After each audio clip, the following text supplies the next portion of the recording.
Hey, what is up? You have found I Like the Blazers. I am your host, Brandon Goldner, here bringing a quick video just because, look, it's the middle of summer. We're getting to NBA Finals. The Blazers are not playing anymore. It's the Miami Heat, Los Angeles Lakers Finals we all expected coming straight out of Orlando. But yeah, I mean, the Blazers are not playing anymore, right? They were eliminated. And so, you know, what else are we going to talk about? But I have seen a lot of Terry Stotts slander on the timeline. Actually, for the last couple of years or so, it's gotten a little bit more pronounced that there are a lot of people who really do like Terry Stotts, think he's a great coach, you know, this, that, and the other. I happen to be a Terry Stotts supporter. And then there are some people who really don't like him, who don't think he's a very good X's and O's coach, not a very good strategist. And who want to see Terry Stotts fired. Then, of course, there are people who land in the middle. But, you know, lately, people who don't care for him, I've seen a lot more really strong pushback against the notion that he's a good coach. I've seen a lot of people really make a strong argument that he's a really bad coach, and if not for Terry Stotts, the Blazers would be in a better place. Okay, and that's what I just wanted to bring a quick video about, because again, like, what else do we have to do? And it's been the last couple of weeks since the Blazers were eliminated in the first round, you know, went down 4-1 to the Lakers.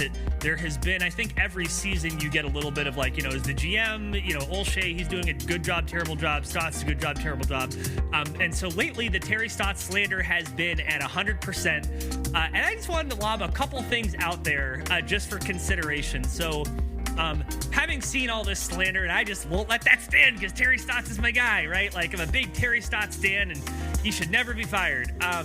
You know, I threw out a poll a couple hours ago that just asked people, does Miami have a better roster than Portland? You know, Miami Heat are in the finals now. Jimmy Butler, Bam Adebayo, Goran Dragic, and then they have, you know, a host of role players, right? And most people responded, and look, I have a Blazers-centered audience, so this is not a scientific poll by any means. You know, most people thought that Miami has a better roster than Portland. I then, just a little bit ago, I threw something out there because I was getting some folks in my mentions. That's what Twitter's for. And I asked, okay, let's look at it this way. If Erik Spoelstra, who's the coach of the Miami Heat, if Erik Spoelstra had been the Blazers coach since 2012, if they had the exact same roster, how many finals appearances would the Blazers have? I think it's important. Like, there are lots of different ways to think about basketball and analyze basketball. And I think one important way to do that is to look and consider hypotheticals, the if-then, and to think about it that way can be really helpful to conceptualize especially when you're doing things like player rankings. It's really important to think about, you know, what would they be like if they fit, and how do you compare one player to another? So it's just really easy to ask the question, like, look, like, how many finals appearances would the Blazers have if they had a different coach, specifically Erik Spoelstra? And here's what I want to say. And this poll has not run long enough to get a huge response. Well, you know, 70 votes. Okay, fine. So here we go. Okay, I said Erik Spoelstra being the coach of the Blazers since 2012. That's when Dame was drafted, considering the same rosters. How many finals appearances would they have with Erik Spoelstra? 62% of people say 0. About a quarter of people who responded said they'd have 1 finals appearance. And then a handful of people said either 2 or 3 or more finals appearances. So most people, 60% saying they wouldn't have any. Here's what I have to say about the whole, you know, Terry Stotts is unequivocally a bad coach. That's wrong. It's not true. Terry Stotts is a really good coach in a lot of different ways, and there are some ways in which he's not a good coach at all, right?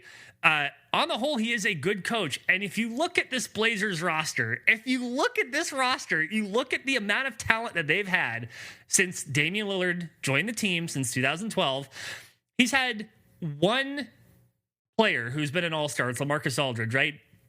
He's been gone for 5 years, and they've had an assortment of different people. I think it's the year the Blazers really had a shot, right, is when Wes Matthews went down, blew his Achilles out, and that was, you know, the Robin Lopez, LaMarcus Aldridge, Wes Matthews, Batum, Lillard. Like, that team at that time and place, before the Warriors had really gotten entrenched, they really had a shot. I mean, they were one of the best, maybe the best team in the NBA at that point when Wes Matthews went down. We know what happened after that. The team blew up. Okay, fine. So even if you look at that team, like, that team was not necessarily built for the era of basketball, which came after that, right? In some ways it was. I think with Batum, with Matthews, you had players who at their best were engaged and played defense and could shoot. You know, LaMarcus Aldridge never really had a three-pointer. Maybe his last year in Portland, he shot a little bit more. And, you know, Robin Lopez, he's a different shooter now in Milwaukee than he used to be. Robin Lopez is actually shooting threes now in 2020, which is not something we would have thought in 2014. My point is this. I don't think there's any universe in which any coach in the NBA today could take any of those rosters to the finals, except for maybe that one team, given what the West looked like, and without Wesley Matthews getting injured. But you know what? I don't think we needed a coach other than Stotts to do that. And it's super, super frustrating when people, they present their opinions about basketball, and Lord knows sometimes I do this and I hate it myself, but when people present their opinions about basketball as being the only truth, there are lots of different ways to look at basketball. And yeah, looking really closely at how players, you know, what schemes they're put into, how they fit together, if they're put in a position to succeed or not, what adjustments the coach are making at a given time, rotations, how timeouts are being used. All of those things are super, super duper important. They really are. The X's and O's of coaching, it's the most important part of coaching, except for one other part, which is this is a team full of players who at some point in their lives were probably the best player on their team. And for whatever you want to say about these, you know, young men now as adults, as they were children and young adults growing up, a lot of their formative years and a lot of the muscle memory they developed as basketball players were as the best player. You also have an era of basketball which rightfully is giving more power to players. They're making more money. They have a slightly larger proportionate share of revenue coming in than they have in, you know, collective bargaining agreements past, or if you compare it to other major sports. All of this is just to say you have a lot of players who need to think highly of their own skills in order to survive a really super long season. What am I trying? I'm saying this in a really roundabout way, but what I'm trying to say is that part of a coach's job is to keep a team together. That's what Terry Stotts does. He has proven it for years. He has proven it since 2012 with multiple major rebuilds, having to reshuffle the deck over and over again. I honestly don't know. I think part of this conversation could be how much of a voice does Terry Stotts have in Neil Olshey's office when he's making personnel moves. We don't know that, but I think that it's pretty safe to say that Terry Stotts has less influence in those kinds of decisions than, say, a Doc Rivers did in Los Angeles, recently fired by the Clippers. Less influence in those kinds of decisions than, you know, a Greg Popovich does, that an Eric Spoelstra probably does with Pat Riley in Miami, right? Like, it seems like the delineation between coach and general manager or president of basketball operations in Portland is a little bit cleaner than it is in other places. I think that's appropriate and fine. I think there are different ways to do it. But my point being is that when you think about a coach as somebody who brings together that organizational continuity from the owner to the GM to your best player to the rest of your team, there are very, very few coaches that do that piece of coaching as well as Terry Stotts. Point blank, period. That is why he's a good coach. And aside from that demonstrable skill that he's shown for years, Damian Lillard is the Blazers' best player, and Damian Lillard likes Terry Stotts. Now, I don't think that should be the end-all, be-all. I really don't. There are definitely times when players' preferences about coaches or other players has been a really bad thing. I don't deny that at all. That's totally true. I also think in a market like Portland, and something that Neil Olshey has claimed, that Portland being in a smaller market makes it much more difficult to get free agents. You know, some people say that's him covering his ass, and some people say, look, that's just the truth of the matter. To have a small market team with a player as good as Damian Lillard, who, you know, was second team All-NBA this year, has been first team All-NBA, was, you know, in the single digit ranking of MVP voting this year, is arguably a top 5 player in the NBA, all things considered. I don't think it's the worst thing in the world. Then not only do you have a coach who's proven that he can take teams with a lot of odd pieces, he's built top 10 defenses. Not only that, but also your best player likes him. That's a good coach. It doesn't mean he's the best coach. Doesn't mean he is the best possible coach you could have. But then part of this is, in the NBA, there's a limited coaching talent pool for people who have already had jobs in the past, whose records you can evaluate. And then if you are going to be looking at a coach who doesn't have NBA experience, that can be very tricky. It can work out sometimes, but it can also be very tricky.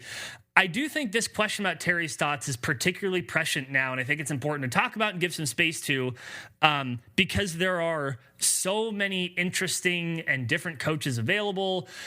You have people who've been assistant coaches for a long time. Ime Udoka comes to mind. Becky Hammond comes to mind. And then you also have coaches who have a track record. Mike D'Antoni comes to mind. Doc Rivers. Brett Brown, no. But like, my point is that, like, especially with this bubble and this pandemic and teams' revenues are doing weird things, there's probably going to be even more coaching movement. And I don't think it's the worst time in the world to consider whether or not Terry Stotts is the right coach for this team right now. I don't mind that, what I'm trying to say is I really like Terry Stotts. I wouldn't mind if the Blazers decided to move on from him. I wouldn't mind that. It would personally make me sad, but if the decision-making that went behind that were sound and they got a really good coach, that would be fine. What I don't like to see are people who pretend as though their opinion on this matter is the definitive opinion. And if you don't agree with them, then you're wrong and stupid and dumb. I don't have any time for that, and I don't think anyone else should either, because there are definitely reasons to disagree about a lot of subjective things, particularly in sports and basketball, where none of this is a perfect science. And as far along as analytics have come and looking at advanced stats, finding ways to quantify that essence that, back in the day used to just be that grit and that grind, that thing that you couldn't really put your finger on it. Well, now we can put our finger on it. There are ways of measuring things that we could not measure in the past. And the things that we can measure, we can analyze them differently than we've been able to do in the past. And that does give us insight, and it gives us ways of evaluating that we just didn't used to have. And those things are really, really important. We need to keep pushing on that. As important as all of that is, it's also important to recognize that at the end of the day, a coach's job is multi-layered and multifaceted. And part of their job, and I would argue the most important part of their job, is that they manage human beings, and not just human beings, but people who are one of the 300 best in the world at what they do, that at some point in their life, again, they were the best player on their team, probably for a long time. Managing all of that, balancing all of that with the players, with your best player, with your GM, with your owner, that's not an easy job. And there are a couple coaches who are demonstrably, totally excelling at that and very, very good. And Terry Stotts is one of those people. It doesn't mean he's the best coach, but he is a good coach. That is my opinion.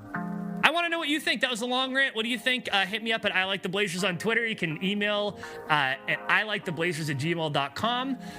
Also, we have a Facebook page. You just search ILiketheBlazers, or hit me up on my personal Twitter. It's GoldnerPDX. But yeah, that's about it. Terry Stotts, good coach, bad coach. Do you want him here? Do you not want him here? Here's the important thing that when you think about this, if you don't like Terry Stotts, like, who would you have who's available who would replace him? Would be interested in hearing that. Let me know. Hope you all are doing well. And stay safe out there, and happy September. All right, bye.